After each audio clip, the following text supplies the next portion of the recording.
I'd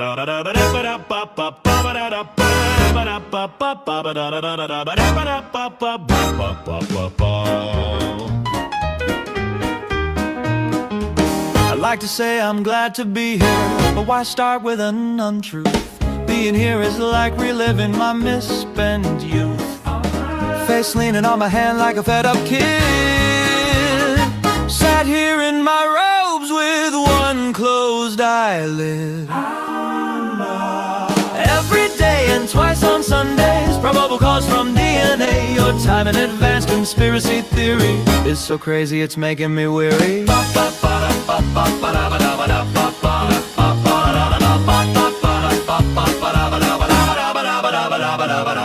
They found some guy did reverse engineering. I've aged more than a year just in this hearing. We can all go home if we go for a plea. Come on, let's go, the drinks are on me.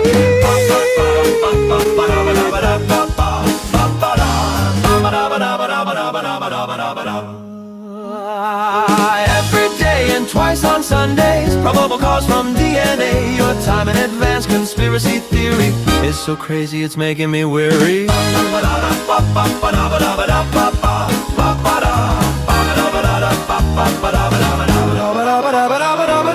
None of this case makes sense, so I shoot down the defense. My impartiality is compromised.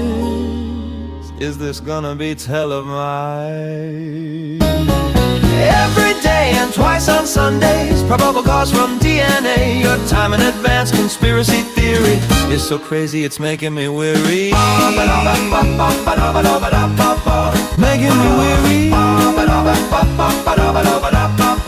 Making me weary. It's making me weary.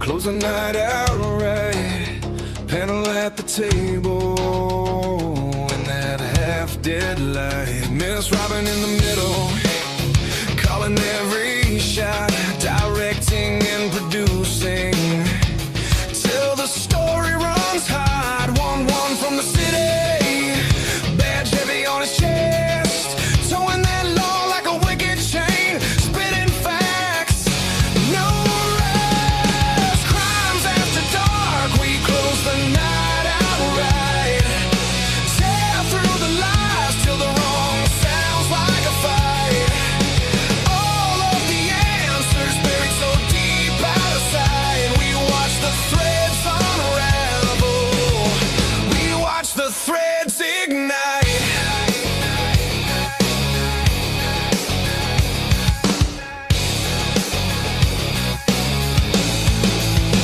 JJ in the corner, state of the deep in his head. Which lies to toss and which ones to keep instead. Dago from the cafe says forget about it, leans back, spins his thoughts like a blade cutting holes in the track. Lee at the front, head advocate, steady stare, every word like a warning, every silence a dare. All of them leaning in, clock crawling, eyes bright, every secret feels louder than the buzzing of the night. Crimes after dark, we close the night out right, tear through the lies till the wrong sounds like a fight. All of the answers buried so deep out of sight. We watch the threads unravel, we watch the threads ignite.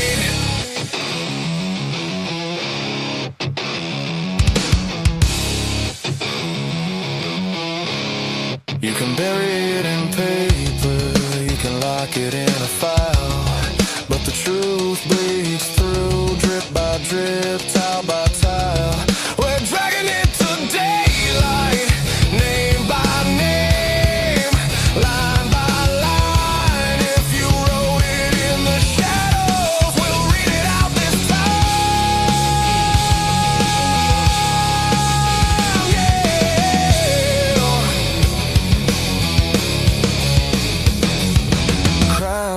dark, we close the night outright. Tear through the lies till the wrong sounds like a fight. All of the answers buried so deep out of sight. We watch the threads unravel. We watch the threads ignite.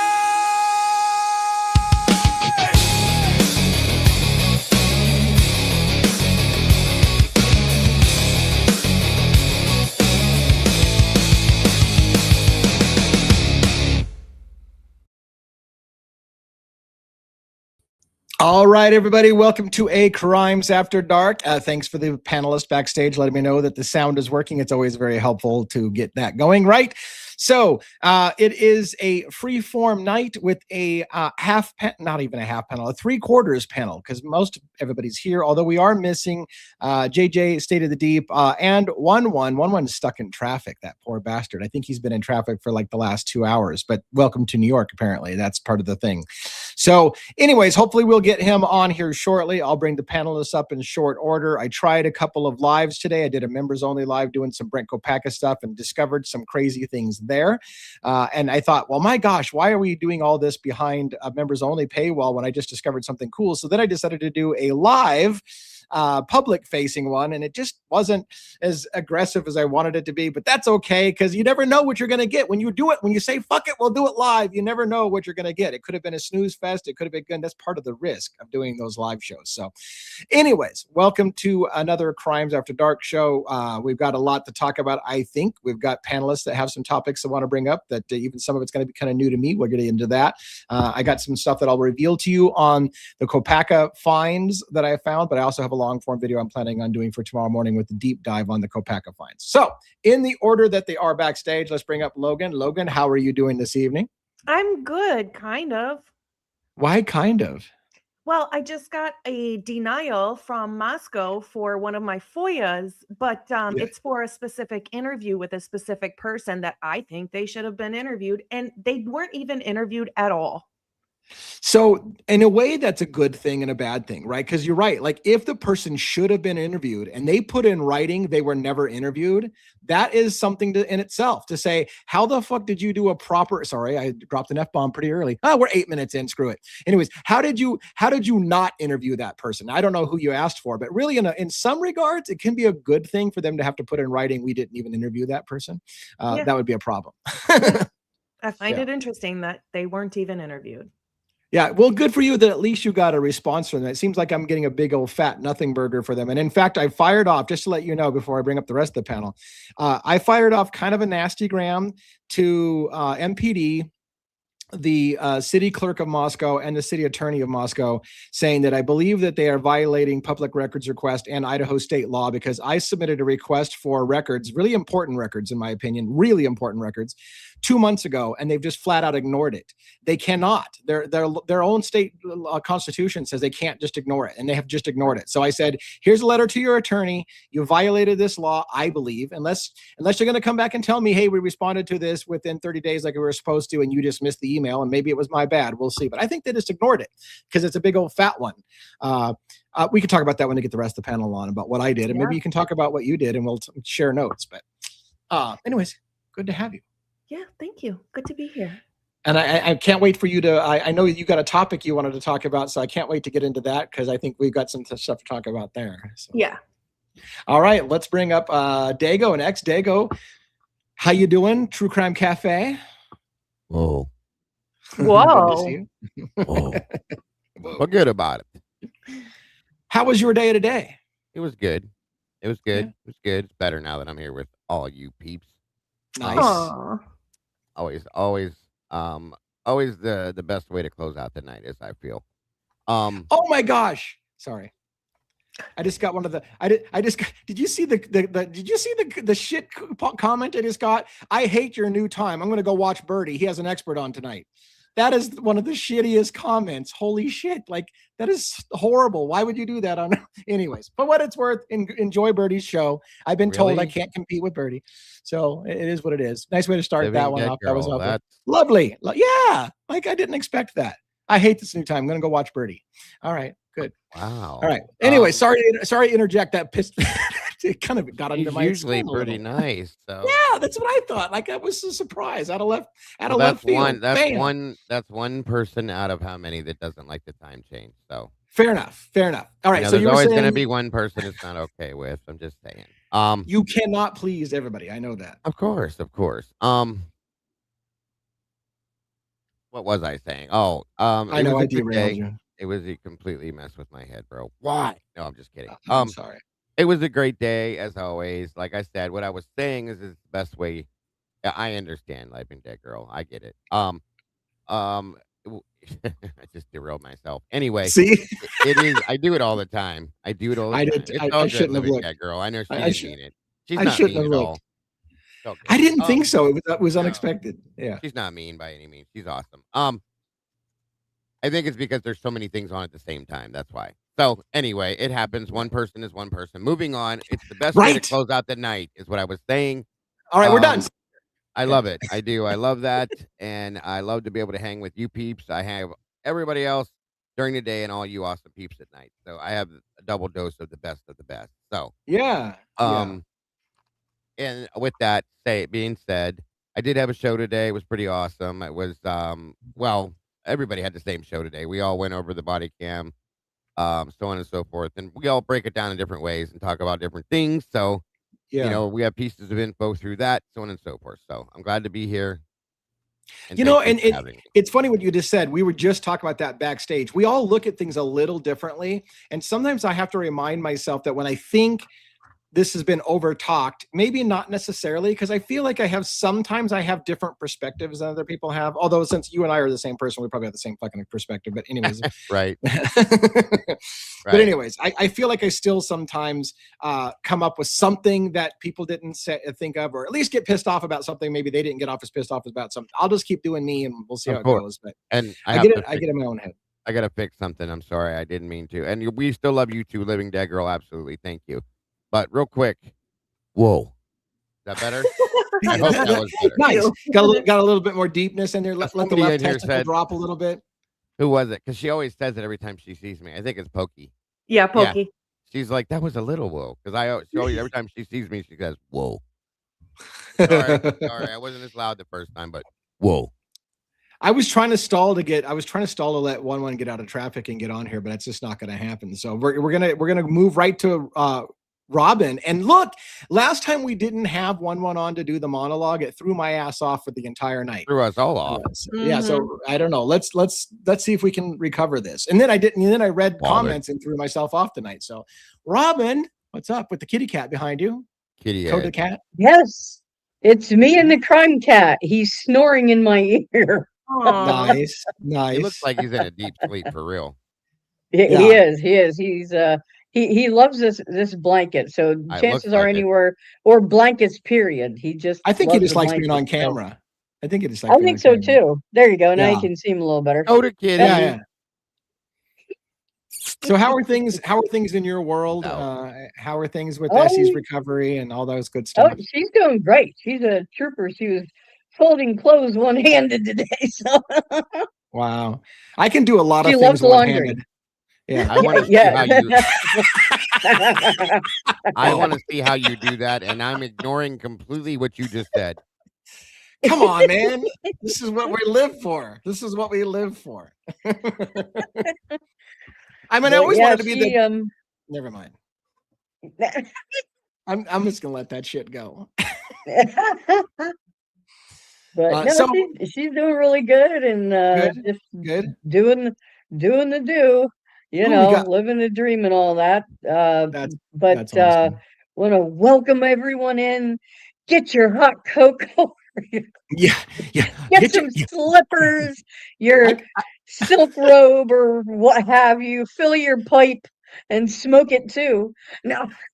Yeah, it's fun. I miss that. I do miss that part of Essie's crime days. He was really good at this. And we don't have a monologue, so get your little silk robe on. And, get your whatever makes you happy before we start. Make sure you hit the like button. Yeah, because we need help getting out into the interwebs and all the YouTube algorithms and all that crap. So please hit the like button. Make sure that you comment on the video, keep the chat going, folks. That alone, like seriously, keep chatting. And thank you for the person who's talk to us, talk to each other. I don't care. Talk to the crime cat. Talk to Bronx. We don't. We got somebody in here from Ireland at 12:15 in the morning. That's a good diet. We love you. Yeah, that's amazing. Yes. Thank you so much. 12:15 a.m. though. That seems like that's like an East Coast time. That can't be right. Their time would probably be like middle of the afternoon. So more like probably 12:15 p.m. then for them. Yeah. Fair enough. I mean, at first I was like, wait a minute, that would be more like East Coast time. That can't be right. It can't be right. And even then we're a little bit early for 12 something Eastern. Yeah, because it's only 8:18 here. So yeah. And UK Claire says I get up stupid really early at 1 a.m. stream starts won't be an option every night. Yeah, well, see, we appreciate you making an effort nonetheless. All right, we don't have a monologue tonight. Let's just get right at her. Who wants to go first? I'm open season. We can talk about FOIA requests or public records requests and our experiences like we talked about at the beginning. Logan can share her other. What do you want to go? Let Logan do her thing. Ladies first. So last week, I think it was last week, I FOIA'd, no, I think it was 2 weeks ago. Anyway, I FOIA'd the interview with Kaylee's cousin, Sabrina, because I thought that she would be interviewed because she's the one who had all the information first. She called the family way early and said, right, shot. Yeah. So why would you not interview somebody that has heard things way before they were supposed to be hearing things and calling family and sharing news? I figured they would have interviewed her, and I got the FOIA request back today that said they never interviewed her. I just figured that would be somebody that would be interviewed. Right. So it's not that they said they didn't have the video or whatever. They just flat out said they never interviewed her, right? Correct. That's really that does seem surprising to me. Speaking of that, surprising, by the way, I was surprised how much. Do you remember how much Olivia Gonzalez had to get stuff before the police did? She had to go find the grub truck video for them and tell them that there's grub truck video of Kaylee and stuff like that. Like, why is she doing police work faster than the police on the case? Well, remember something too, though. She made some statements that turned around to not be true. So yeah, she was probably trying to do those things, but right.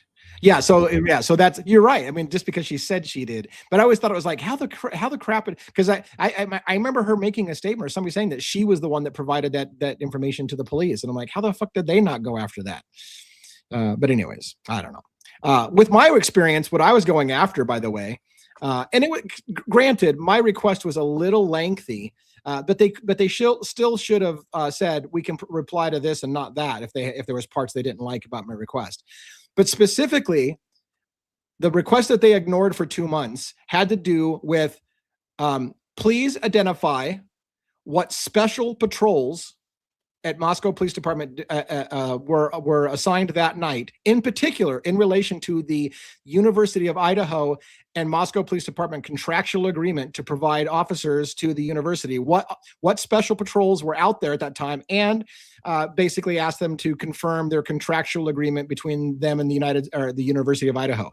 Complete fucking silence. And of course they don't want to have anything to do with that, because I feel in my gut that's where a major part of this whole thing, the fuckery, is at. The major part of the fuckery is right there in that document and that contractual agreement. And they just don't even want to flat out respond to it, period. So pushing back on them and trying to go to the attorney and say, hey, look, you can't just ignore that request. You actually have to acknowledge it. It's public knowledge. The contract's out there. So who was your special patrol that night? So yeah, well, I was also thinking, sorry to backtrack a little bit. I was also thinking Sabrina, Kaylee's cousin, would know a lot of information on Kaylee stalking, anything that she was going through in, close.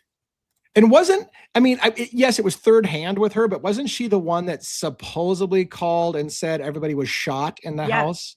She was supposed to be the rumor that started the whole everybody got shot in the house. Yeah. And that came from the Gonzalez's, who said, hey, we got a call from her and she said everybody had been shot. So you're right. How did they not look into that?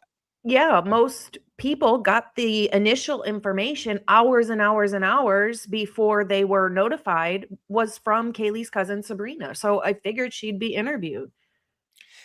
Yeah, and to be fair, to your point, Logan, with her being part of the younger crowd and close to Kaylee, she would have more information that you would think would be pertinent. So I can't believe they never even interviewed her. But in a way, that's good information that you found out, because yeah, I mean, right. that's it's just in writing one, now that they didn't even interview her. Yeah. right? Where's the I Steve wanted to know for sure. Sorry, Dago. No, I was talking over you. Go ahead. I just wanted to know for sure, and we got our answer. I figured she wasn't interviewed. I just wanted to know for sure. So we know for sure she was not even talked to. So on Yeah, that so aspect, even though that's a little disappointing, at least we do know that. So your request did end up in a way serving a purpose. So good on you. I'm so right. sorry that happened, but that was great that you did that. So It just makes me question, like, that's a good point, and Robin's absolutely correct. Why didn't they interview Steve Gonsalves Jr.? He was there on campus. Where's that at? Has anybody asked for that one? I've never seen that. I never even thought of that till right now when she said what she said about Sabrina. So, and here's another thing. This is when I wish we had one here, because I would think personally, if somebody really, really early in the investigation calls up victims' families and say, hey, everybody's been shot, that would be a lead to, if I were an officer investigating, I'd be like, who told you everybody was shot? Where did you get that information? Who's talking to you? Did somebody tell you that? Like, you would want to know, because that could be a potential lead on who's out there talking, saying what, right? So how do you just ignore that was said? I don't get it. right. Do I need turned up on your end? Kim said turn myself up a little bit. Am I good now? You're a little low. You're a little bit louder now. Yeah. So All right. Okay. Sorry about that.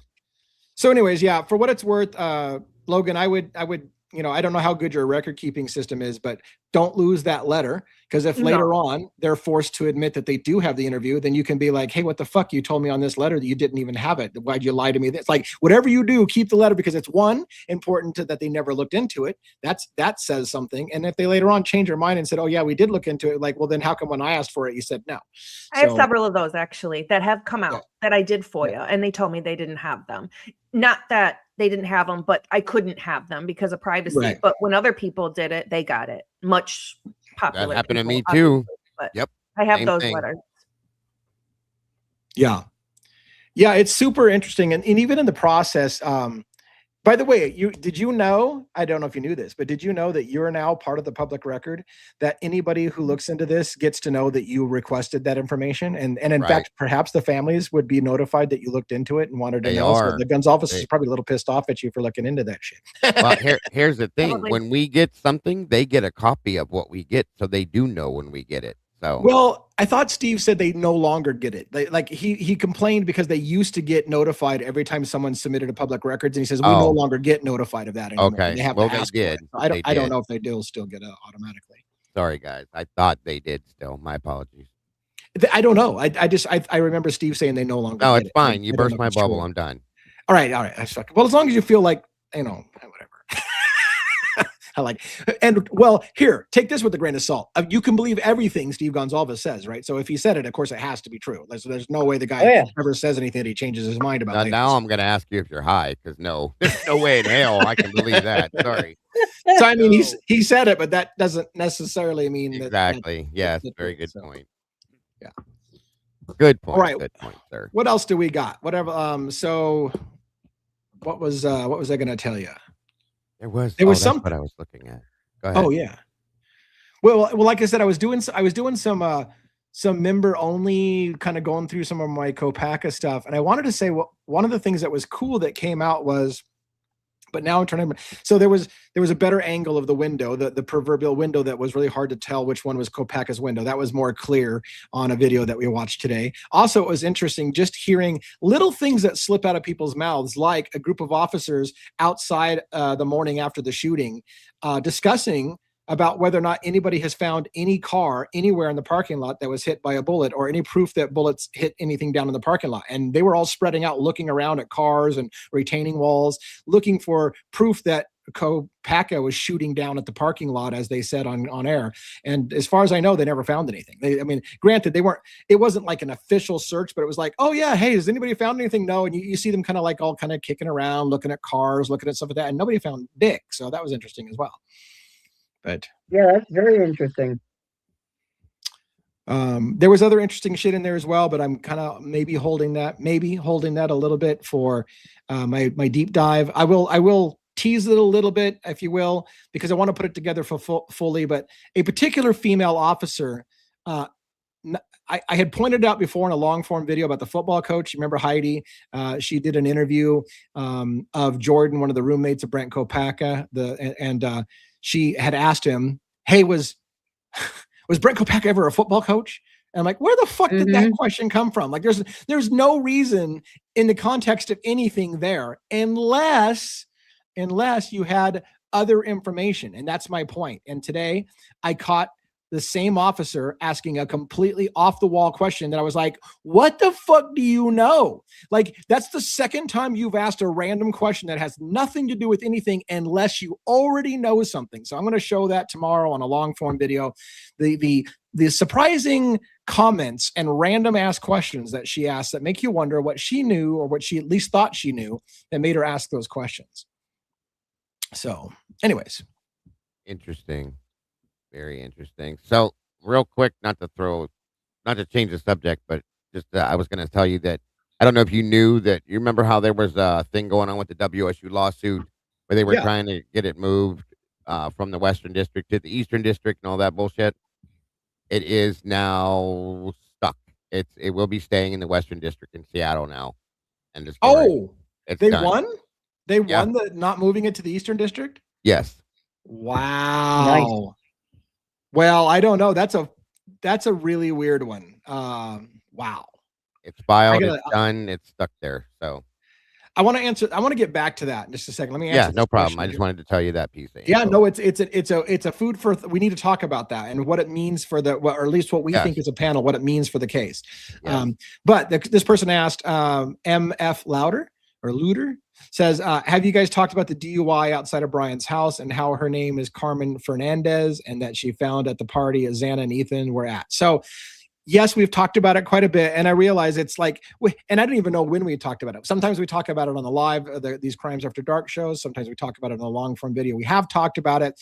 I've covered at length and showed video footage from the hit and run, the running over the female, the individuals that were run over. I actually showed some of that footage. We talked about Brent Copaka being at that crime scene, and it was right outside of Koberger's place, and how that all relates. And then Famunda, we jokingly said in what was it? Dylan's phone. It was like Famunda or something like that. Yeah. Like, who is that? So yeah, we've talked about it at length. If you guys want to add anything to it, we can. But there's that, just to let you know, we have talked about it. Did I mention on this stream yesterday, when the 351 contact information came out that Dylan saved in her phone, and it came out that it was Brittany Famande Fernandez, whatever it was. I actually reached out to the only Brittany Fernandez that anybody could find. Yeah, you didn't tell us that. I don't. Oh, I didn't. I sent her a message that day when it came out on Facebook, and I said, "Hey, not trying to bother you, but just want to know if you know Dylan Mortensen. Can you confirm or deny?" And she ended up messaging me back, and she said, "No, I do not know who that is." So, wow. I was like, "Well, thank you for letting me know." Not her. A week. So either it's not her, or I was thinking either it's not her, or maybe Dylan saved a number in her phone under a different name. I know some people with boyfriends or girlfriends will save the opposite sex in their phone under a female name or male name, depending on what you are, just to hide it. I thought either that, or do we know if she's telling the truth? Maybe she does know her, and no, something like that. But I did reach out to the person that everyone thought it was, and she said no. Good. Thank you for doing that. Yeah. I'm always afraid to reach out to certain people because I don't want to be the harassing kind of. And that didn't sound like harassment. That didn't sound like harassment. But yeah, that's good. Good for you. Somebody was asking a question about how to donate or something like that, but I didn't understand this. Oh, and of course, as soon as I go to click on it, the chat moves, and now I can't find it again. That one. Can you tell me how to use what is Revolut? What is that? It's something to join members and donate. Any advice? Do you know what Revolut? Never heard of that, Ozzy. Yeah, I never heard of that. Are you in my stream? That looked like it was on our side over here. Okay. Yeah, she's in our chat right now. Okay. I don't know what Revolut is. Yeah, I don't either. I don't know if it was a typo or if it's a real thing. WSU lawsuit was a negotiation. The defense agreed not to change a venue, and the state agreed to remove one of their motions. So hold on. The defense agreed. The defense. So in other words, okay, so originally the defense, WSU had requested it to be moved. So now you're saying the defense agreed not to change the venue and kind of gave up on the fight to move it, is what you're saying, right? Yeah, and the state agreed to remove one of their motions. I may be misunderstanding, but I do know both parties gave up on something. Okay. I think Jen's right. And that's what the document reads as. So I think she's right. Somebody gave up something for the other thing, in my opinion. So yeah.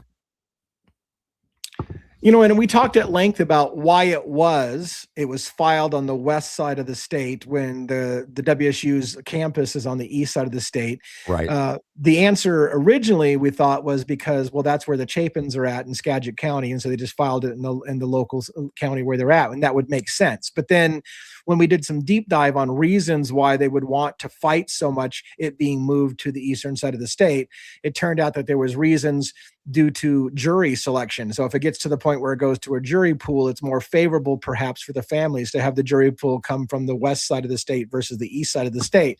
So was it a move on their part to try to stack the jury more in their favor by basically not having people here on the east side of the state who are maybe making a living off of the university and are more inclined to like look away to the university's misdeeds? And I don't know, but it's interesting.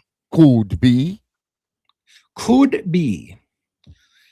So yeah, that lawsuit is interesting. Here's the thing. I'm becoming a little jaded, and I shouldn't, because that's what we do, right? And I love legal documents and I love breaking down legal documents, but I'm becoming a little jaded that nothing actually goes to trial anymore. So when we keep talking about juries and so, it's never going to fucking get to a jury. Like, we don't have trials in America anymore. Everyone always pleads or makes a deal before it goes to a jury. Only 3% of cases, criminal or civil, ever get before a jury. So the likelihood it ever will get to a jury is slim. They're going to settle. That's my now pessimistic view. They're going to settle before it ever goes to trial. And so we're not going to see shit. It's all going to be behind the doors, and it's going to be a dollar amount undisclosed, and everything will just be wrapped up and it'll be done with, because that's the way we do things in America apparently now, is no transparency, private deals, hidden agreements, settlements that aren't disclosed, and all that stuff. But that's just me, especially in civil trials. But maybe I'm an asshole. No, in fact, I'm certain I'm an asshole. No, you're not. I agree with you. And that's the way it seems to be going. Because, I mean, think of it. Look at how much money it saves. And for some counties and states who are poor and may not have the funds to, quote unquote, do a good job at the trial or whatever. Now, is that right? No. To me, so much more should be going to trial. I mean, yes. That's what our system was founded on, one of the things. And like you're saying, all the backroom deals and stuff like that, so much stuff should not be allowed to be hidden. That's not how it was supposed to be. So, no, I agree with you. It's just frustrating. I mean, and again, I guess we can keep looking at the legal documents that they give us, and we can keep offering our opinions, and we will definitely do that. But it'd be kind of nice to see some of these things play out. I think Luigi out of all the cases I follow, I think Luigi Mangioni's case is going to go to a trial or a jury. I think that one won't be settled without going to a jury. So that one, I don't see his lawyers offering us, going for a plea at all. I don't see him. They're gonna, in that case, they're gonna want to go to a jury, because I think they feel they're gonna get a sympathetic jury that will understand, and it'll so anyways, in that case, out of all of them, but I think, if I were to guess on the cases I follow, I would say Mickey Stein's case may not ever go to trial. I don't know if Mickey Stein's will ever go to trial. Richard Allen's case is done per se, unless he wins the right to appeal. So they've submitted the appeal, but if he does, that hopefully will. I think if he wins the right to appeal, it will go before a jury, because it went to the jury the first time. So it would probably have to go to a jury the second time, but we'll see. But yeah, what else do we got? Go ahead. Well, we have some new information today, and it's regarding JLR. Do you guys want to talk about it? Oh. Yeah, I love the Jonathan Lee Riches thing. Yeah. Oh, buddy, that's some heavy So, shit. yeah, and You already know where that's going on. Long-winded explanation too. Well, kind of. We Well, know hey, talk to that me like I'm a 5-year-old because I don't know. I mean, I know who JLR is, but I don't know the situation you're talking about. So go ahead and teach me like I'm a child. Okay, so everything is alleged and our opinion or speculation or stuff we've Well, been told we have only. court filing and court documents too, so it's I have not them pulled up. yeah, it's not Oh, too you want to alleged, put some so stuff backstage for us to look at or In a no? minute, I'll explain it Okay. first. sorry, So, Logan, I didn't mean to no, interrupt you're you. fine. You're perfectly fine. You're right though. So JLR has been dating a girl named Magnolia for several years, it seems like. They were living together apparently. Um, so a while ago, she reached out to a YouTuber named T-Rev. And if you remember, that's the Yep. guy who somebody called into his channel at the very beginning of the Idaho 4 case and was asking about frat guys. And they thought that it was Brian Koberger calling in. It was not. But It a lot of was D-Rev's friend, yeah. yeah, so it didn't end up being Brian Koberger, but he kind of was popular for that video because somebody called in. So apparently Magnolia sent T-Rev, was texting him and saying JLR is abusive. He's been putting his hands around my neck and squeezing abuse. Wow.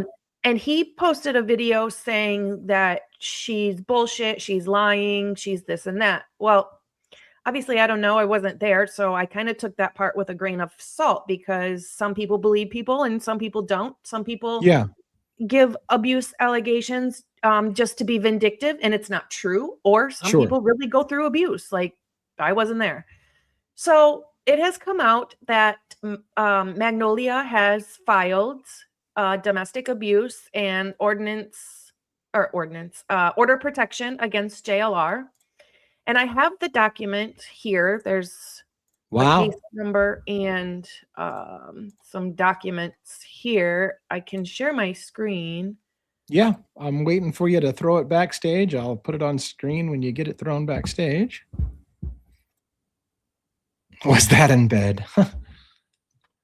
Let's see here. Let's take this off. Oops, take this off. Yeah, this is all right. Interesting. All right. So here it is. Her name is Jamie Phillips. She omitted her address, so he didn't know what it was. Against Jonathan Lee Riches, and that's his address. It says she's the petitioner and above 18 years of age. No children. They didn't have any children. Petitioner requests that the court issue an ex parte order of protection with the following provisions. Respondent to be excluded from my current residence. Prohibiting the respondent directly or through an agent from contacting the petitioner or victim except under the following conditions. She said only to respond to legal documents such as separation and restitution agreement via counsel. Excluded her address, requiring the respondent to pay filing fees, service fees, court costs, blah, blah, blah. So this is in her handwriting. Okay. It says, Jamie Phillips is the petitioner on the above named order of protection case, having been duly sworn, depose, and state the following under penalty of perjury. She writes, I believe she writes or somebody writes it for her. She says, beginning January 2023 and continuing through December 25th of 2025, I was involved in an intimate domestic relationship with the respondent, Jonathan Lee Riches. During the course of this relationship, the respondent, trigger warning, by the way, I just want to put that up first. Oh, let's put it down. I'll cover Dago's face with the parental discretion is advised. Sorry, Rob and I were both hitting it at the same time. All right, here it is. Okay, I'm glad I remembered that because this might upset some people. During the course of this relationship, the respondent engaged in a persistent and escalating pattern of domestic abuse, coercive control, intimidation, financial exploitation, and physical violence toward me. On December 25th, 2025, Christmas, the respondent violently assaulted me, causing extreme injuries, including broken nose and septum, significant trauma to my head and ribs, requiring emergency care, CT scans, x-rays, and will require reconstructive surgery to repair broken and crushed bones in my nose. This assault is currently pending felony assault charges, threats to kill with the chief criminal deputy prosecutor in Chelan, Yep. Washington State case. She put the case number, police report attached. Throughout the relationship, the respondent physically assaulted me on numerous occasions, including strangulation approximately 24 times. In August 2025, respondent committed a brutal assault against me involving beating me repeatedly with his closed fist. Respondent threatened to kill me if I reported his assaults or if I called 911. Since the 12/25/25 felony assault, respondent has continued to abuse me using fear, threats, intimidation, ongoing financial abuse, theft of all of our joint funds in an act of retaliation. Respondent fled the crime scene, fled the jurisdiction, and remains a flight risk. He has continued to contact me, and I'm in fear of immediate harm and death. This was filed January 20th of this year, by the way. Yep. Wow.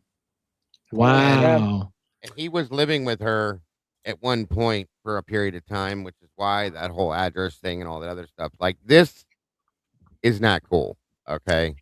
No. She had to have plastic surgery, folks. I didn't know he was on the West Coast. He's been living in Washington State here. He was in Florida. That's where he had. Right. I originally knew him from Florida. Yeah. Right. And then he and her hooked up, and they were doing great. And she even had a channel. And then all this went to shit. Obviously, sounds like it's in all different states. Washington, I believe something was in Arkansas, Florida, where he lives. It's when he travels to do things she would go with, and then all these incidents would happen. Right. Whereas he does a lot of boots on the ground stuff. Yeah, he goes around. That's how I took it too. Right. Yeah. Did she have was she a YouTube channel too? I mean, I hate this. I don't know her. I don't think basically she started to do stuff, but I think he kind of held her back, was very controlling of certain things she did. I remember seeing things like that. And mind you guys, the dude's got he spent 10 years in prison and things like that. And there's some other things that came out about him a long time ago. This just kind of ices the cake in that situation, in my opinion. It's not good. You shouldn't be out here doing this if you do that. You know what I'm saying? That's just my opinion. So. Yep. Pretty wild. Keep talking for a minute. I'm going to pull something up for quick. Yeah, he's covering. Some people believe her. Some people don't. I feel like if you weren't there in the room, you don't really get to have an opinion. We don't know until pictures come out. Right. She does have a wit. They subpoenaed witnesses. I believe it was written in the report too. So she's got witnesses, and she's writing this down. I mean, you can file a false report.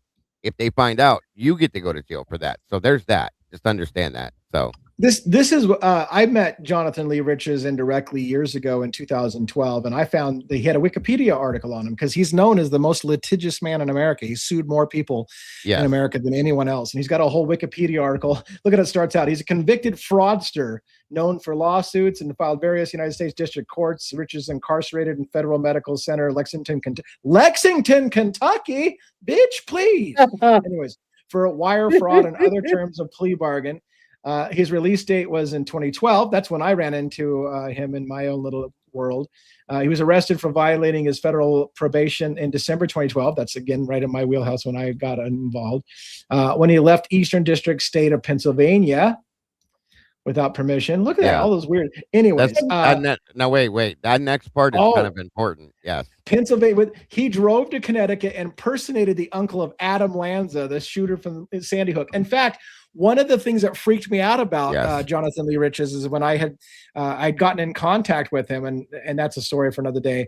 I saw a weird video he had online where he was going around a cemetery making fun of the kids that were killed in the Sandy Hook shooting. And I was like, what the fuck with this guy? And then later on, a decade later, I'm doing true crime, and Jonathan Lee Riches is one of the biggest fucking names out there. Oh my God, Jonathan. And I'm like, the same guy that I ran into 12 years ago or whatever. He sued himself as well. He did. Yes. He sued himself. I gotta laugh about that just so everybody knows where this document came from, I literally looked up the court case and clicked on the document that's on the court thingy. Right. The So it's whole not like case you, or you whatever. pulled it out of your ass. Yeah. No, I Court- just clicked on it on the court case on the document on the Yeah, Jesus we looked Christ. at this earlier. She's absolutely right. She pulled this from the court listing, period. Yeah. Crazy stuff. So what else anything else about that you want to talk about, or? Four Hens in the chat says a lot of people were asking him about Magnolia when he was going live and had 90,000 people in the Guthrie case live. Lots of people were asking about her. So I wonder how much that irritated him. Wow. I remember seeing some of the lives that I was following, and the faces he was making me like, well, they obviously have, broke up or something, but you don't break up like that. I'm sorry. That's just not cool. Lee, you already know how I feel about that kind of shit. And, yeah. No. Yeah, it's interesting. And, and people are saying, well, this is going to hurt his channel. I don't know that guy. I don't know that I thought it the guy will. was going to, I can't believe he got to where he got now. Like, and Yeah. he's always been a lightning rod. And we talk about it all the time. Like sometimes people who are lightning rods and stir up shit are the biggest people, right? That's what I'm saying. I don't know that it will. Yeah. No, I doubt it. A lot of people flock to drama. I mean, Right. that's why Right. some people are popular that Yes. report on this case just because it's drama. They get the popcorn out and like drama. Let's do it. Let's do it. Yes. All I said about it, and like I said, with what we do as a true crime, investigative reporters and how we do this, you shouldn't be doing this if you're doing that. Is all I'm saying, guys. By the way, somebody asked him, do you happen to know what the basis was when he sued himself? Because that always makes me laugh when I can't remember. You're the most litigious man in America, and then you go on record suing yourself, which is funny shit. If I remember, it was something weird. It was stupid because of the way it happened. He had to sue himself for it to process how it had. That's how it was explained to me. I can't remember for the life of me what the hell it pertained to, though. I'm gonna ask her. Hold on. But anyways, it's crazy. Yeah, it is. And like I said, I've not been a huge fan because of what I found out about what he did with Sandy Hook. But he always, like for Nancy's case and other cases, put his stuff out there. Everybody can use this, that, and everything else. But I always hated going to that because of his background. You know what I mean? Like, that's just not cool. And now somebody had told me before that he was that type of person, and I just like, okay, I don't see any proof, so I don't know. I've heard that before, actually, way before Well, I didn't read it all, but I'll put it on here. So I looked up. This is Jonathan Lee Riches, most famous for filing thousands of bizarre lawsuits, many of them intentionally absurd. How so? He filed lawsuit against himself in 2008 while incarcerated, claiming he violated his own civil rights. This says, though, the reason it was strategic, not serious, to exploit his prison legal system. Prisoners can file lawsuits in form of pauperis, meaning you're poor, right? Without paying, right. Potpourri, there you go, or something like that. Yeah, without paying filing fees up front. Riches used this tool to flood the courts with filings. By suing himself, he created a case where he was both plaintiff and defendant, essentially gaming the system.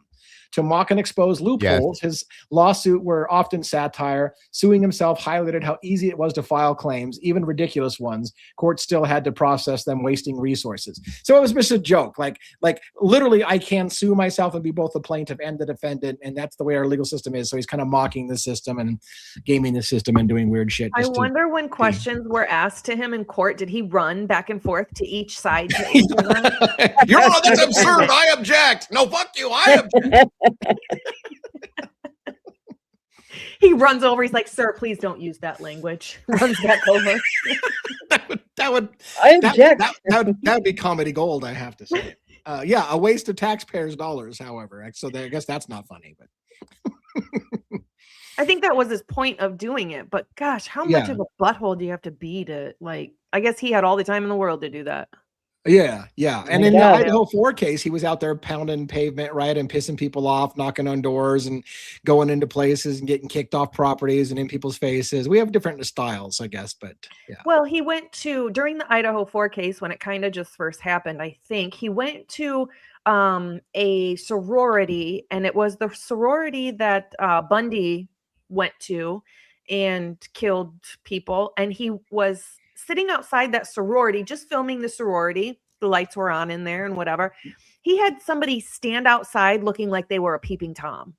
Like, how convenient a peeping Tom is there while you're filming the same house. Stop it. Get out of here. Right. Yeah, he does shit for. Here's the thing. Like, I don't want to go long on this, but he does things for shock value, and it makes the channel explode, and he gets it. And I'm like, anyways, okay, rant over. Shock value pays off for people a lot. But anyways, it is what it is. People like drama, that's for sure. Yep. We try here to be a little low drama channel. We want to get known for having integrity. So we try to do that. I'm not saying he doesn't have integrity or does. That's not what my point is. My point being is that we try to not do things for shock value, like, hey, go stand outside this window in a peeping Tom outfit and I'll record it and see what happens. Yeah. And then he pretended to chase the guy, like the guy when JLR like was like, hey, what are you doing here? And the guy like looks back. You can tell he's acting. He like looks back and then he starts walking faster. And then he looks back again and then he starts running. And JLR's like, hey, come back here. Completely staged. Yeah. And people probably ate it up. They ate it up and loved it. And thought it was real. I'm like, you cannot be serious. Why do people believe everything on the internet? Wait a minute. Everything on the internet's not true? Sorry. I know. Well, that was a really great story. I'm glad that you shared it. I don't know that it would be a true crime case we're going to follow. However, now that that's happened, I sure the frick want to know how that pans out. Is it going to lead to jail time again, will we have a first YouTuber it's listed as a felony charge that's been put against him? So yeah. And he was fleeing. He's been moving around a lot.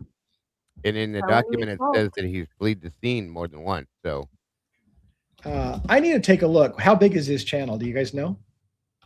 It's huge. He has like 500,000 subscribers. The last I looked, anyway. You nailed it. 555,000 subscribers. 500,000. Half a million. We can't even fart numbers that big. Like, no. Yeah, that's just huge. 8 months ago or 6 months ago or whatever it was, he was pretty much pulling the same numbers that we do. Yeah. Wow. Higher, yeah. Down on top of my head. Crazy. All right. What else do we have? Anything? Let's talk about the cases. We haven't talked about Guthrie really. Like Guthrie's case, nothing's happening there. Yes, no, maybe. No. Pressgrove, anything new in Noah Pressgrove? We talked about that quite a bit on our show. No, nothing.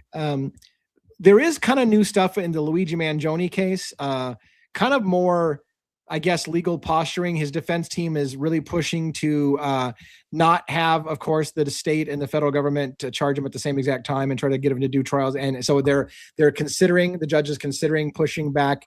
I think it was the state case till September. Anyways, I believe so. They're in negotiations to change the date. Nothing really huge yet, but that's the only thing I know going on. No. The Lisk case, I want to say there was something new in the Lisk case. Wasn't there something new in the Lisk case just recently? Well, he's having medical issues. We were trying to find out again today what exactly those medical issues are, why he's on crutches, Rex Heerman. But they said no one has said yet. We looked several different places and could not find out why he's on crutches. Makes you wonder, did somebody beat him up? So I find it very curious, but that's why he wasn't at his hearing the other day. What I read, they said he was, what I read when I looked it up, and again, I'm not saying this is fact at all. It sounded like it was a kind of a never mind procedural thing, and that Rex just chose not to go. So I was looking for the injury thing and couldn't find it. All I saw was he chose not to go because it really wasn't an important hearing of any kind. So but the one, what's her name that had a video? Laura Engel. She had a video out today where she was talking about it. And saying that he's on crutches, and so therefore that's why he was it a short or was it a video? It was like a 5-minute video she had on today. She has her own channel. Yeah, she has her own YouTube now. All right, I'm trying to look into it real quick on the fly as we go. Holy shit! What? Did you see AR put up there that JLR made almost $1 million in 20 days. Oh, I'm not. Yeah, I think Phoenix was talking about that too at one point. From the Nancy How much Guthrie money case. he's been making. Jesus Christ. Well, Wow. you figure when you tune into his lives right now, I mean, it's nothing for him to have like over 28 or 30,000 people watching. So you go figure, and then what he's making on the playback from all of his lives on top of that. And then and people are throwing super chats like, My God. 9 million views is $60,000 if that puts it right. Yeah. Yeah. That's nuts. That is crazy, y'all. So real quick, Yeah. I did look up Rex Heuermann. Rex Heuermann was recently on crutches while in jail. Newsday reported on it, and it's behind a fucking paywall. I could have sworn I'm subscribed to Newsday, but it popped up a huge paywall, so I can't read the article. Yeah, me too. I didn't get a notice about it. Shit, I'll go to Newsday and look. Newsday reported that he was on crutches he's been on crutches for about a month. The issue was serious enough that he skipped his recent court appearance and remained in jail.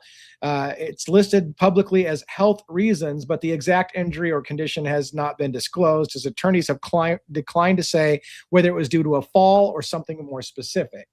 So yeah, we don't know, but it does sound like for sure it's confirmed, at least by Newsday, that he was on crutches. Yeah, his defense attorney says, "I'm not at liberty to discuss." Brown told reporters gathered outside the Riverhead courtroom of State Supreme Court Justice Timothy Mazzei, he has some health issues, so that's what we're dealing with at this point in time. I thought it was probably just better for him to stay at the jail. Yeah. And that's all it says.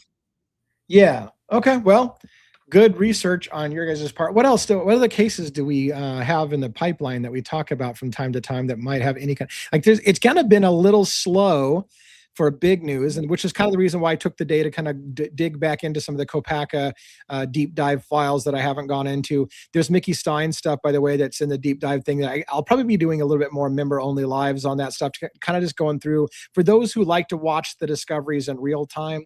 Because again, I don't know that I have the ability to carry an audience doing that live for a public audience, but maybe I'll do it, as he said, and try it during a more prime time. The problem is during prime time, guess what we're doing? Crimes After Dark. So I don't know when I would do it exactly. I mean, well, like you had talked the other night about, everybody was really enjoying that when we were going through Mickey Stein's there, during our show. So, it might be a good opportunity to do more of that sometimes, I'll dust that out. I mean, the thing with the Mickey Steins one is I had watched that 2-hour video ahead of time, and remember I skipped ahead to certain places, so I might have need to do that again, so we don't waste time watching a bunch of fluff, right? So if I can watch a video and then mark down some key markers and say, hey, here's some stuff I saw, then yeah, I think that might be fun to add. Yeah, I'll bet everyone would enjoy that. Yeah. And I would encourage my other panelists, if you guys have any body camera footage or videos like that you think have a moment to talk about, please, by all means, dust that shit out and put it on screen for us to talk about as a panel and talk about it. So, do we want to talk about the new body cam footage that came out yesterday in the Idaho 4 or not? Yeah. Yet? Do you have? Yeah, go ahead. Yeah. Do you have something that you want to actually show or just talk about it in general? No, we can just talk about it. I'm actually going to cover it on my live tomorrow, so I'm not going to get super I did it today, so yeah. But, just I think the coroner Mabbitt, the things that she said and did in there were pretty she's a puke. Tasteless. She's a puke. I'm sorry. She is, for her job especially. And here's the thing I said when she made a statement. She comes down from upstairs, and something else that bothered me was the way that Santa and Ashley come down the stairs all smiling and happy, and they come walking out, signed out, this and that, and then Mabbitt comes out a little bit later and she makes that statement, and I was like, what? Wait a minute, back up. What did she just say? And they're taking off their little booties from being in the house, and she was like, anybody want I think she said booty for a souvenir, and I was like, oh, wait a minute. What did you just say? Yeah. And I played it back, and that is what she said. And I'm like, you unprofessional, garbage ass piece of shit. This is like probably the worst scene you've ever been on, and it's a very bad situation. And you're making jokes like that as a souvenir. That's disgusting. It's the most tasteless thing I've ever heard. Like, shame on you. And this woman is an attorney, a coroner. Yeah.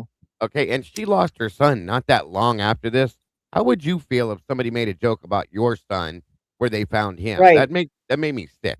So Yeah. Yeah. that ain't cool. Sorry.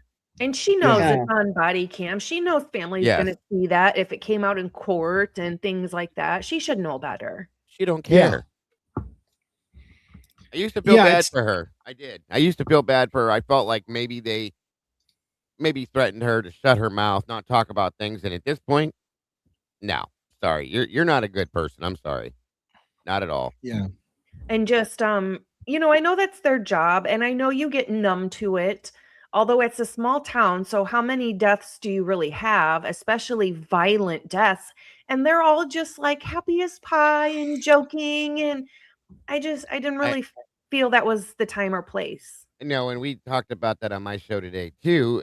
Listen, and I've been that person, okay? Being right, and making responder, inappropriate jokes and stuff at the wrong time where it looks bad. You don't do it. No, I get it. Trying to detach from this situation. I've been there. I've been that guy. I get it. I do it. I've done it. There's a way to do it and a way not to do it. Okay, and there's a way to do it with some taste and without being a disrespectful piece of shit. And that's exactly. They're just joking about this and that, and her making that comment. Everybody just seemed talking about what they're gonna have for dinner and blah blah blah. I mean, come on, you guys. This is the most unprofessional shit I've ever seen in my life, and it's all the way around the board now. It's not just one person, not just the police department, the coroner, the prosecutor. They're all just not good people, to be nice. I'll just say that. So it's wrong. There's a way to detach. I get it. You want to not think about what you're doing right now or what's going on. That's fine. But you can do it with a little class and a little couth. So it's pure ignorance to me. It's crazy to me that they redacted every time they talked about Jack D. Yeah, right. What is that about? What is that about? I don't understand how they can do that. It makes me very furious. Good point. Yeah. Yeah, that's I don't know why, but they don't want people to hear certain things, and they're whatever they're hiding. I can't say it enough. If it happened the way you said it did, why the need to hide everything? It makes no sense. They were redacted. Go ahead, Logan. No, go ahead. Sorry, They were redacting everything. They even redacted like Dylan or the spare bedroom and Bethany's bedroom. Like, we already know what that is. Why are you doing that? Hey JJ. It's just the redaction stuff. At one point, I think I counted. They were having conversations. The one guy had his hand over the camera, which I'm starting to think he did on purpose now. And just yep. They were talking. I'm gonna say it was turned off. The audio was turned off probably a good 15 minutes solid, nonstop. Like, what are you doing? You know? These things are not to be turned on and off. You're on a crime scene. We should see everything and hear everything except for the bodies. I believe that should be redacted. Everything else, it should be out there. So. Yep. Somebody was at Lenny says, what? Go ahead. I was when Logan said about Jack D. Do we know? Okay, someone said that the guy. Oh my God, this is how my mind works. Sorry, guys. The guy that they interviewed that said that Gower had a couple different vehicles that he used. One of Jack DeCour's one of them, one of them was a van. Minivan. Minivan. Do we know what color that van is? Silver. Because Jack D. Silver. Oh, silver. Ah, okay. Because Jack D. had said that he saw a gold minivan a couple different times that night. So, okay. I was just wondering what color it was. Okay. Thank you. When it's dark out, though, could a light goldish and a light silver look similar? That's especially those lights that make white cars look tan.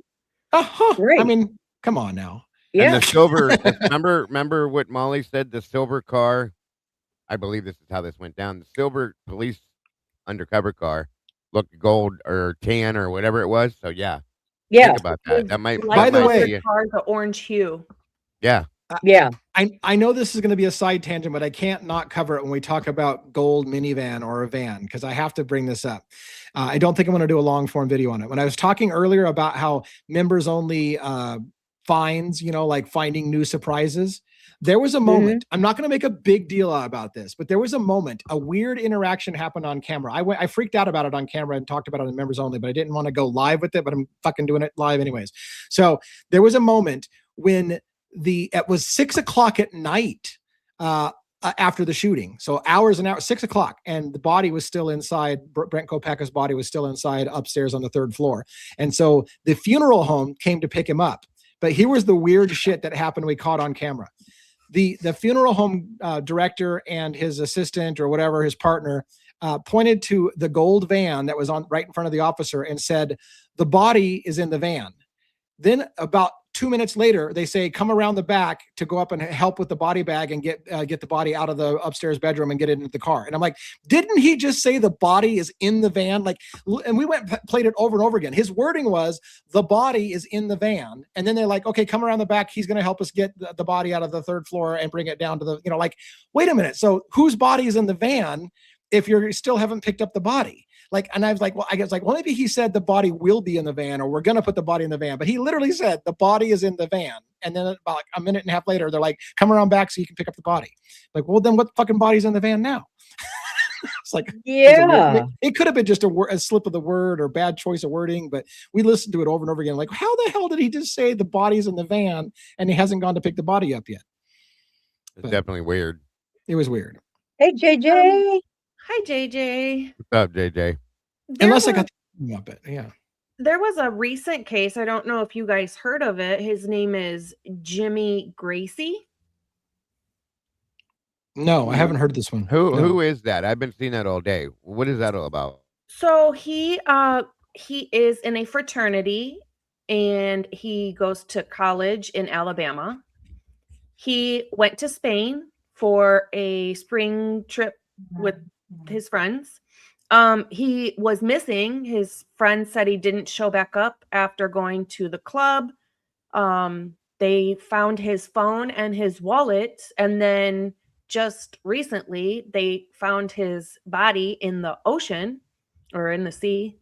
And so I guess they're probably just saying that he was intoxicated and was found in the sea. I just find it weird that they found his wallet and phone because of, water and drunk college kids never go together, right? Right. A bad mix every single time. Somehow college kids get found in water all the time. Yeah. Sometimes it's this much water. But the weird thing is that if he just fell into the sea or whatever, why was his phone and wallet found somewhere else? Yeah, good point. I find it weird. So real quick, just so I don't look like a complete dick. By the way, welcome to the people that have been dropping in from the different channels like AR Hayes. And of course, we got Jody in here from the Defense Rest. Her and I work a lot together on the Mickey Steins case in the background. JJ from State of the Deep, while he's not on the panel, you're probably wondering, like, why the hell is JJ talking in the chat? He does this frequently. He comes in and talks to us on the chat, but he doesn't have the time to actually get in and do the full show with us. And so we get that. Certain nights we've agreed that he'll come on the show. So in case you're wondering why he's not banned and no, he's not on hiatus, he just checks in while he can, but he doesn't want to make the commitment on certain nights. He's got other shit to do. So welcome to coming to the show, and thanks for checking it out and watching with the rest of us. So thank you so much for that. The reason that case grabbed my attention is because he's from about 30 minutes from me in Illinois. Oh, wow. So, yeah.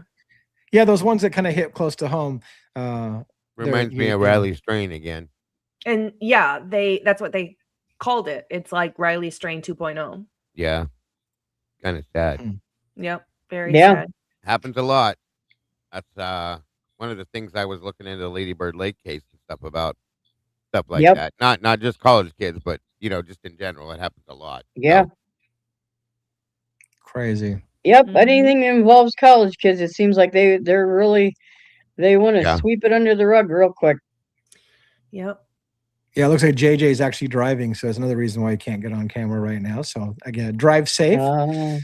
Don't. Speaking of driving, is 1-1 done driving yet, or is he still stuck in traffic? Oh my gosh. I don't know. I'm so glad I don't live in New York for that reason. Oh man. I couldn't. I can't even imagine.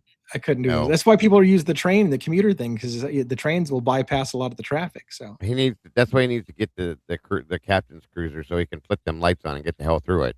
Yeah, right. 100%. That's crazy stuff, you guys.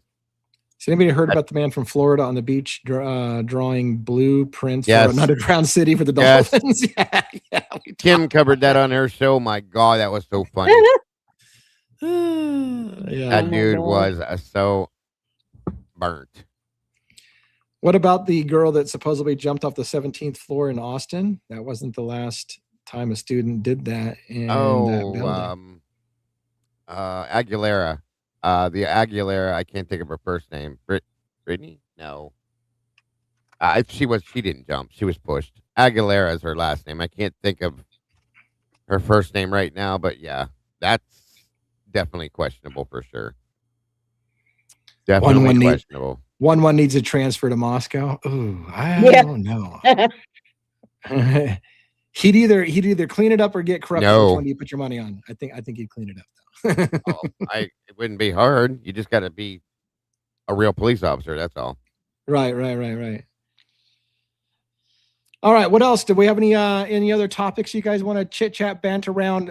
Good time also for people to come on stage if anybody wants to come up here and say a word or two.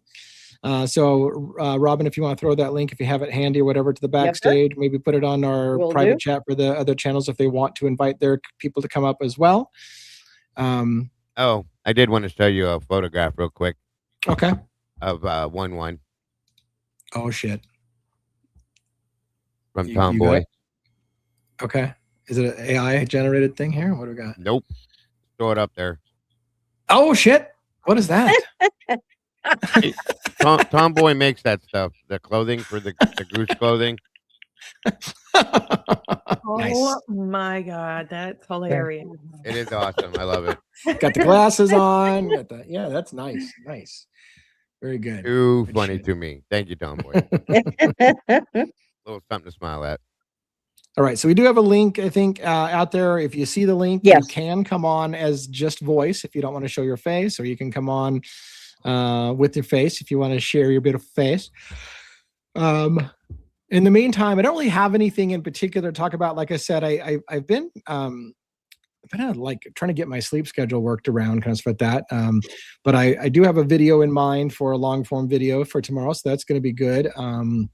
What else do we have? I know people said some people had seen me try this thing of like playing video games and talking true crime. That also did not work out for me. One, because my system is a little low apparently on the RAM side, so I can't both stream StreamYard and play video games, a heavy end video game at the same time. So I kind of gave up on that, and nobody was watching it anyway. So like, I don't get it. Why are you playing video games? I'm like, I'm just hanging out. Like, hang out with me and talk. But nobody wants to just talk. Nobody wants to just talk to me. So if I got something important to say, I'll fucking say it.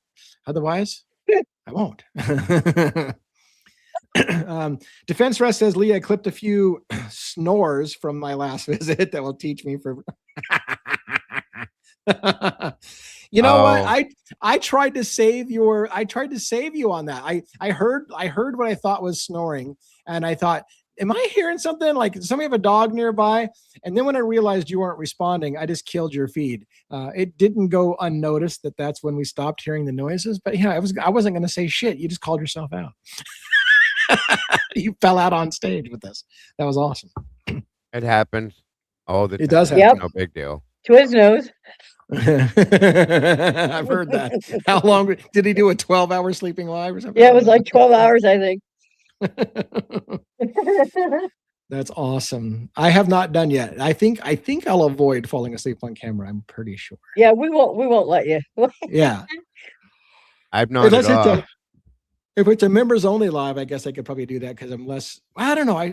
Maybe I talk more on members only live. In fact, I don't know. Anyways, nobody's taking us up on coming up. Once again, frustrating. But any last comments? I don't want to stretch us out and talk about. Who do we got? I lied. Somebody is going to come up on screen. All right, you ready to go? You're going to give me a thumbs up if you're ready to hit the stage. Perfect. All right, let's bring up our guest, and we got Dylan on screen. What's going on? Oh, just another. Oh my God! Thought I saw enough of you today, buddy.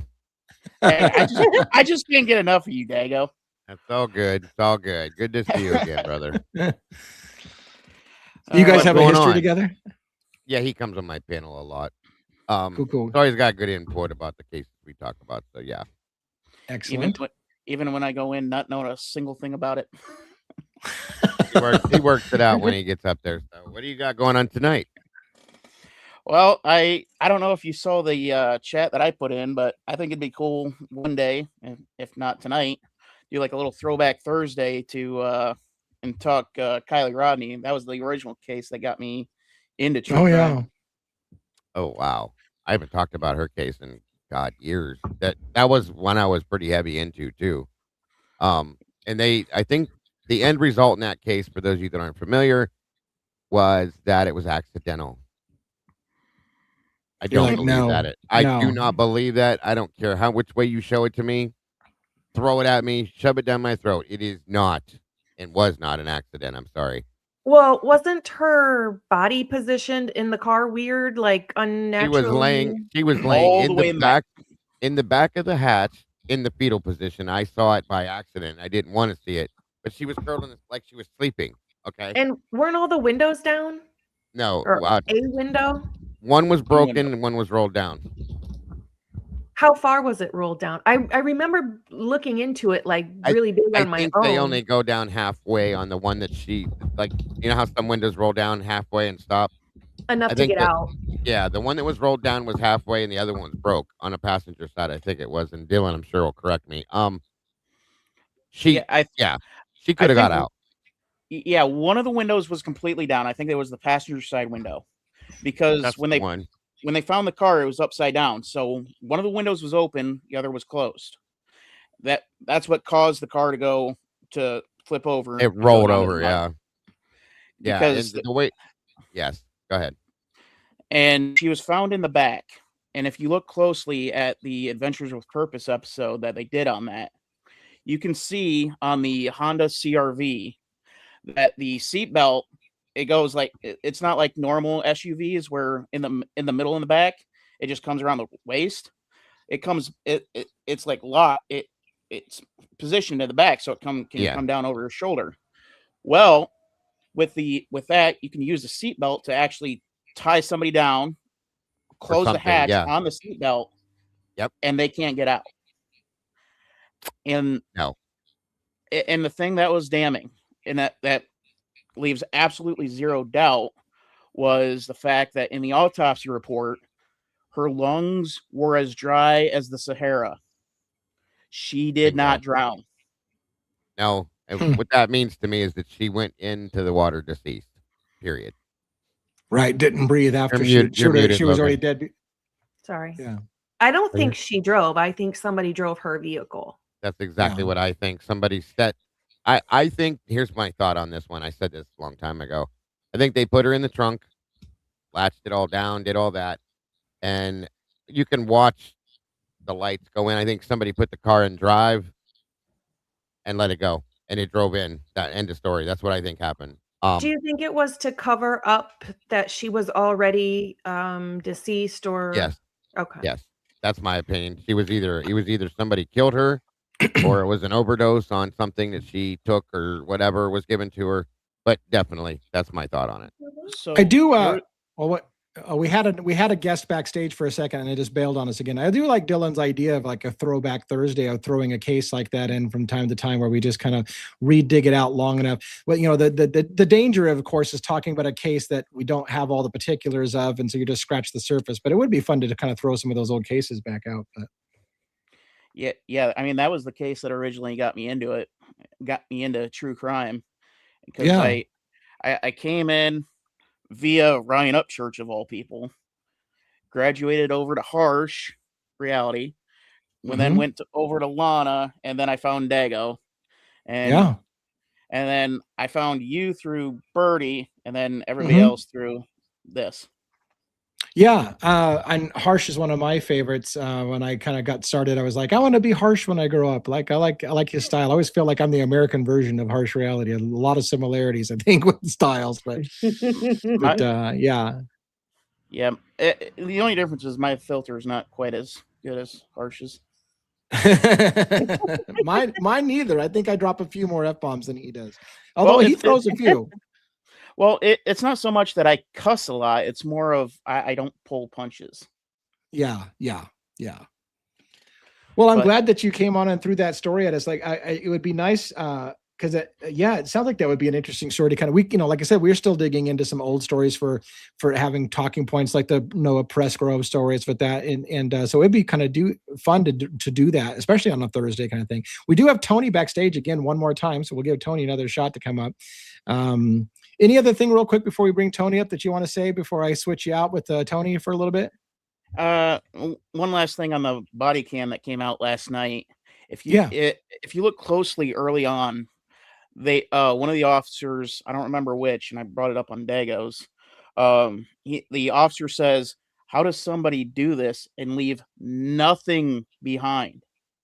And that's the key word, nothing. Because if the knife sheath was found, they would have said, how does somebody, it would have been like the knife sheath would have been the talk of it. Yeah. Right. Why wouldn't it have been said, how do they leave nothing but a knife sheath behind in this scene? Like, why would you say they leave nothing behind? You're right. It's the devil's in the details, as they say. So why not say, how do they leave so little behind? Why would they say they left nothing behind? Yeah. There was also somebody, one of the police officers, that said, when I saw this, I thought, and I think this is how he said it, I thought it could have been a murder-suicide. And then I was like, whoa, okay, interesting. So they were trying to figure it out then, it looks like, and some of them were, I should say. That all right, reminds me from... Yeah, go ahead. That little part reminds me of the scene from Night and Day, where Tom Cruise tells Cameron Diaz, I'm gonna kill myself, and then I'm gonna kill you. Right. That's gotta love that, bud. You gotta love that. That's the only way that could possibly make sense. But except instead of I'm gonna kill myself and then I'm gonna kill you, it's I'm gonna kill myself, I'm gonna kill your friends, and then I'm gonna kill you. Right. Exactly. Thank you so much, by the way, for coming up and taking our invite to join us on stage. It's great having you. I invite you to come again. It was a good experience for us here tonight. So hopefully we will see you again, and we'll let Tony come up and say a few words before we wrap up for the evening. Thanks a lot, Dylan. Appreciate it. Always enjoy it, bud. Take it easy. Thank you. All right. Tony doesn't have a camera on. That may be by design. There was a moment backstage where I saw Tony's camera come on. So I don't know if Tony wants to have a camera on, but I'm about to put you on stage. So that's your warning. Otherwise, I would ask you to wave at me or give me a thumbs up. Let me know that you're good to go. But we're going to do it live. Are you there? Oh, shit. I should always be worried when somebody doesn't turn their camera on until they get on camera. Are you there? All right. Well, we have a communication issue with Tony, so we'll throw that backstage. Does anybody know Tony, by the way? Is this going to be why did I get that bad feeling this was about to go sideways? What's the full name? It just says Tony. Tony. Yeah. Sometimes you need to be careful. I would hate for us to do one of those live shows where somebody comes up and they do something horrendous on camera, like without warning. That would be bad. Of course, it would be hard for them to hold us accountable for that. But that's why I tell them when they come behind stage with me, I'll tell them if you're new to coming up on my panel, you're more than welcome. I just need you to show your face for 3 seconds so I can make sure you're trying to show your face and not your waist. That's all. Right. Yeah. Could you imagine? Oh my gosh, the things that you could show. I have been there. You have? Oh my God. You've done that to somebody? How dare you? I know. Somebody did it to me, you ding dong. Oh yeah, you were Porky Pig in it on screen? Okay. Yeah. They oh my God. I don't even want to go into it. Yeah. We do probably need to be a little bit more careful. And but which is funny because I always tell people that they can leave their camera off if they want, right? But you're right. Like maybe they can turn on the camera long enough backstage, not going live, but backstage long enough to know that they're a real person. But you still couldn't really avoid if they wanted to be a troll and do something crazy because they could still just like wave at you. And then when you come on, you got a good picture of their chocolate starfish or something on screen or something. Yes, I said that. Look, I had somebody tell me, I watch you just so I can see what kind of weird shit's going to come out of your mouth unexpectedly. I had to do it. I had to. No comment. All right. And with that, what else do we have? Anything else? Any last minute takers for somebody to come up on screen and share some of your brilliance? I noticed I got insulted again in the show. Like people are just like they're all over me lately. I need to go up thicker. I don't want to say their name because they're a regular, but when I was telling Logan to talk to me like a 5-year-old, like that's what we always have to do with you is treat you like you're a 5-year-old. I'm like, Jesus, man, like what is with tonight? Like people are just busting my nuts. Hey, I'm gonna go watch a real show. I'm gonna go watch Birdie, and we have to talk to you like you're 5-year-old because you're dumb. I thought you meant the one seemed like somebody said you looked like you were in a hurry. I thought that's what you were referring to. No. Apparently I'm just drawing abuse. I think I do. I think my life was about drawing abuse. I don't know. It is what it is. Well, I personally find it really disgusting that one of the first things discussed in the body cam as they're removing bodies and bodies are sitting at the front door is the people's, what's it called when you sign up for school? Brain fart. The enrollment. Yeah, enrollment. They started talking about the enrollment at U of I. Yeah. That is gosh, and we just got enrollment up too. That's what they're worried about. The money. Oh my God. Like how bad taste does that sound, right? Like, oh, this is gonna hurt enrollment this year. Like, well, I'm sorry that the death of my kid has impacted your fucking enrollment numbers this year. Yeah, well, or that tells you exactly what we've been saying for 3 years now. 100%. Right. It tells you that a lot of decisions were made the callousness with U of I in mind and the money that U of I brings to the town. Yeah. Bingo. Oh, disgusting. Yeah. So what else? I mean, and again, like here's the thing, like you said, you've been in those groups where. And I'm guilty, just like you said, I'm guilty of inappropriate comments at the wrong time. So could I be that guy that probably said something that looks really bad when you put it on body? I guess you would have to, if you're a professional and you know that body cam footage is rolling all the time, you probably save those inappropriate comments for when you're not on body camera footage. But anyways. They have no couth. It's ridiculous. Mm-hmm. It reminds me, by the way, that the Mabbott story you told, and maybe people can't relate to this. I tried to find it, but I couldn't find it. Anyways, in the Sandy Hook thing, the coroner in the Sandy Hook case was a really weird guy. I don't know if you ever saw his interviews, but he was a really weird guy and inappropriate with his reactions. And he was laughing and joking when they were interviewing about, hey, what did the crime scene? There's kids dead everywhere, and they're like, well, what were the kids wearing? And he's like, I don't know, kid stuff. And he's laughing about it. And I'm like, this shit ain't fucking funny. Like, how is? And people were like, what is wrong with the coroner? And I'm like, well, I tried to play devil's advocate. The guy's got a weird job. Like you get used to death. You kind of make, but maybe when you're on national TV, you shouldn't laugh about dead kids and how they have kids stuff when you ask what were they wearing. Well, kids stuff. Like really? You don't listen. If you're normal, you don't get used to death. You become numb to things. Yes, you don't get used to it. I'm sorry. That's just you're off. I can understand getting numb to some things.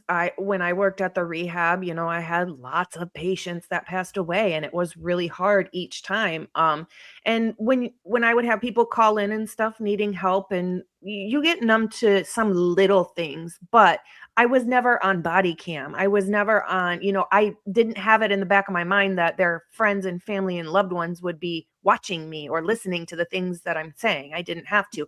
You would think when you're in that position, knowing that you are on body cam and family will see this, that you need to kind of watch what you say and how you act. I do understand getting numb to things, but not like that. Not hard. No. Yeah. There's a way to do it and a way to not, period. Right. Well, and I think when they're...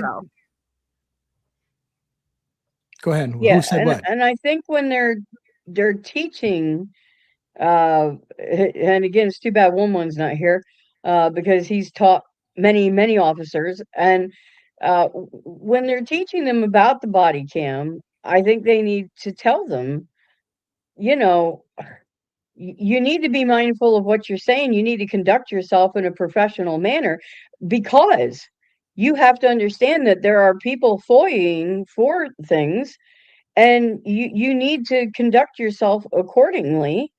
And, I think that's something maybe they need to go over, the fact that, hey, you are on camera. Think of it like candid camera.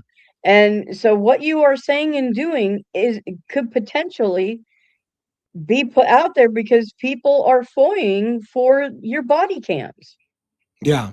I mean, I don't know. And I see a lot of comments in the chat about somebody young. I don't know if we're talking about the Sandy Hook corner, or are we talking about Mabbott was been around for a while, and I think that corner had been around for a long time. So I'm not sure which corner they're talking about exactly on that, but yeah, I don't know. Like I said, it's easy also to play 20, or hindsight's 2020. Like, same thing happened. We were watching all the body cam footage from the Copaka stuff, and you hear people joking about, happy birthday to me, because it was his birthday, and he was kind of irritated that he was spending all night long in a standoff that got somebody killed, and he's kind of joking about, well, happy birthday to me, and it's easy to step back and go, wow, how inappropriate was that because somebody died, kind of thing. But you know what? Like, in the moment, some of those things are not probably as unusual as you think. So I try to give people a little bit of grace to realize that you're going to say some things that in retrospect, had you realized it was becoming a national thing and somebody was going to die, and it was going to be like, you probably would have not said that, but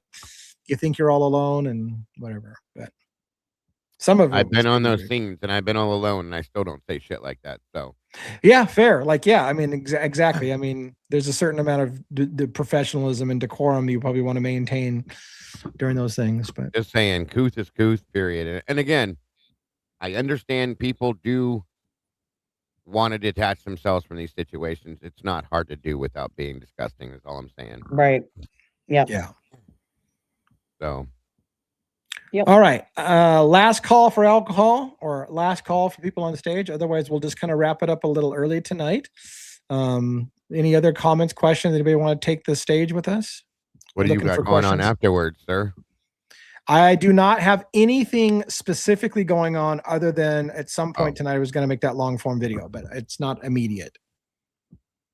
So you're wondering, like, why would you wrap up early? Well, one, I don't want to stretch it out and talk about shit when we don't have anything to talk about. I want to give you guys an opportunity to go do other things, because you've probably been on 3 lives today. So I tend to, when it kind of feels like we're kind of like, if we feel like we're stretching for a conversation, then we'll just kind of wrap it up a little early. That's all. But if you guys want, to talk about something, just get us started. But yeah, no big deal. I was just wondering what you were doing after, if you had like a members only or something going on, or that's all. Nope, not officially. No plans for members only. But like I said, I do have a video that I'm going to end up trying to do if I can get a couple more pieces of footage to make it a good video.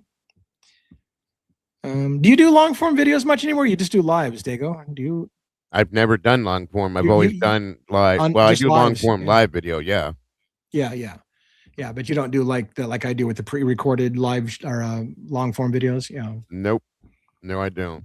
I just I was always taught that live is better, so I got stuck there. You know what I mean? No worries. Did and then Logan's taking care of the dog in the background. Look at that. Look at, she ran back up, like, what's going on? Sorry, Bronx is crying for food and it's too hot for him. I had to put it in the fridge. Oh, that's very hot sweet. for him. What do you mean hot? So he gets a couple different kinds of kibble that is free fed to him. It's left out all day, every day. He can eat whenever he wants. But at dinner time, I always cook him a couple different kinds of meat and put it together, maybe. Yeah. You cook him dinner. Maybe. You cook him dinner. I mean, no, guys, listen, before anybody asks, no, Bronx isn't spoiled at all. Not at all. No. I mean, you come home from a hard day of work and you make your dog dinner. It's all good. Isn't that sad? I cook for him, but not myself. It's great. It's great. It's fantastic. You're an animal lover. That's why you always say. More importantly, you are hilarious, Logan. I love it. This is why Bronx is in the background demanding the things that he is, because he's done this to him, you guys. Yeah. That's awesome. That's awesome. He loves her dog, and there's not a damn thing wrong with that, because he loves her too. Nope. All right. Let's do a round the horn and close her up, and we'll come back again tomorrow night, same time. This is the Thursday night. I can't believe when someone said we should do a throwback Thursday. I'm like, well, yeah, that'd be good to do on Thursday, but fuck, it is Thursday. How did I get Thursday already? I don't even remember that. Is it Thursday? Maybe because of what happened yesterday. What are you trying to say? Are you trying to make a comment? I don't know what you're talking about, bro. I was just saying. I mean, anyways. So yeah, so we'll go around the horn. I'll let you go first for that, and then we'll go. If Logan's not back, we'll go Robin next, and then we'll give some more time for Logan to get back on screen. So go ahead and have your final thoughts for the evening. What do you got going on? Oh yeah. As soon as I'm done, I gotta go make my dog dinner real quick. So just saying. But thank you guys so much. Making a souffle for your dog. I'm gonna go make him a 7-course meal. Yes. Nice. Salad and all. But hey, guys, thank you so much for joining us. You guys are absolutely amazing as always. I appreciate each and every one of you and have nothing but love for you all. I appreciate every one of the moderators as always because you guys make this happen. Thank you to my videographer and my producer. Love to you both as well. Thank you to Robin Lee and Miss Logan for being here and doing this with me tonight. I appreciate you guys so very much. And it's always an honor to be able to sit and hang out with you guys every night. I hope 1-1 got home. I'll say that much. Yeah, hopefully he's not still in traffic. That's crazy shit. But thank you guys. And guys, do not forget this coming Saturday, 6 p.m. Eastern Standard Time. Please join us for the verdict room over at my channel there, guys. We are going to be joined by Miss Lana from Truth and Transparency, with myself, Miss Logan from Bronx Tales True Crime, Typically Unique, Miss Kim, and Mikey from The Last 24. It's going to be a great show. I'm looking forward to that. So please be there if you're not doing nothing else, and then jump right back in here after that show too, guys. So have a great night. Don't forget to love yourselves, love each other, and don't change nothing, because as always, you're all the beautiful people. Thank you. Thank you very, very much. And I did see Logan came back, so I'll give her the next shot, and then we'll go Robin and then me for close. Logan, what's going on? I just want to thank everybody for being here, like always, especially the mods on every channel. Thank you so much for tuning in, and mods for doing what you do for us. We always appreciate you. Do something nice for yourself today. Be kind, but more importantly, be kind to your animals, even if that means cooking them dinner. Right, with 3 different kinds of meat and a souffle and shit. Don't forget dessert. Dog. Yeah. Can I pet that dog? The kid doesn't like human food. He barely eats his kibble because he doesn't like it. There's crap in the kibble. There's crap in human food. If he wants a steak and some turkey and it's cooked, then by golly, that's what he'll get. If I can get him to eat it and he eats it, then we're good. That's amazing. Well, thank you for taking care of your animal and sharing your dinner plans with the with the gentleman in the house. It is awesome. Is it a male or a female dog? It's a male dog, right? Yeah, he's a boy. And excuse me, I don't eat steak or turkey. So that's just for why? Just for him. I've been a vegetarian for 27 years, 26 years. Wow. Long time. I didn't know that. Yeah. All right. So, Robin, we'll give you the chance to say your closing thoughts for the night.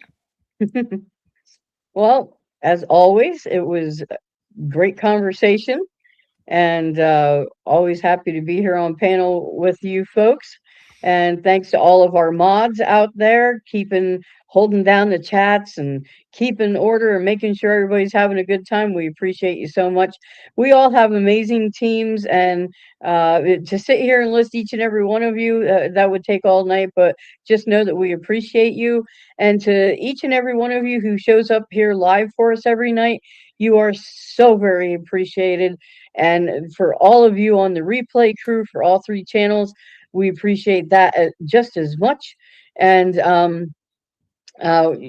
yep, we'll be back tomorrow night again. And Sunday, it'll be the first episode of the John Benet Ramsey case is what we're going to be covering next on the Sunday night when Lee takes off and the mice play a little bit. So, nice. But so hope everyone has a wonderful evening. And this is me and the Crime Cat signing off. Coda Kitty. Very cool. I love it. Oh my God. Now I'm super jealous. He had venison for dinner. I haven't had venison. And he had venison. So he's really, really picky. I love it. He has been eating venison and ground turkey for the past 2 weeks, and he hasn't gotten sick of it yet. So that's what he's been on. That's what he had for lunch. I love venison. I love venison too, so I'm jealous. He would do it for me, so I do it for him. That's awesome. Awesome. You rock, kid. I love it. Awesome.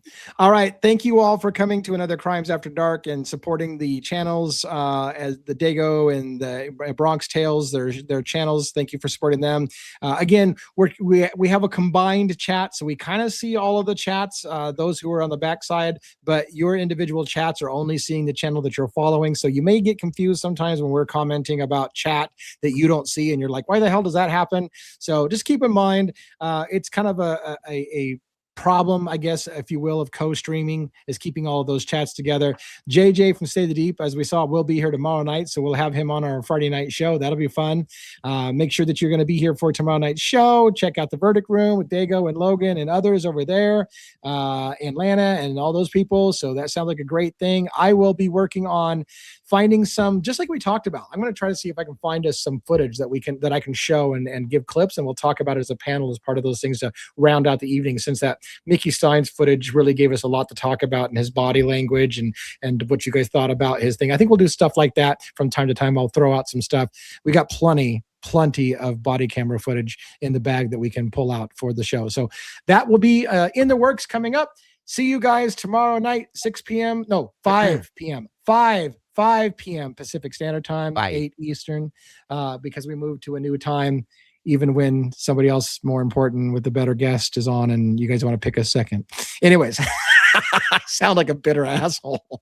Have a great evening, everybody. Take it easy. We'll see you next time. Good night. Good night. Good night. Good evening. Good night, sweetheart. Well, it's time. I got to leave that going. All right, later.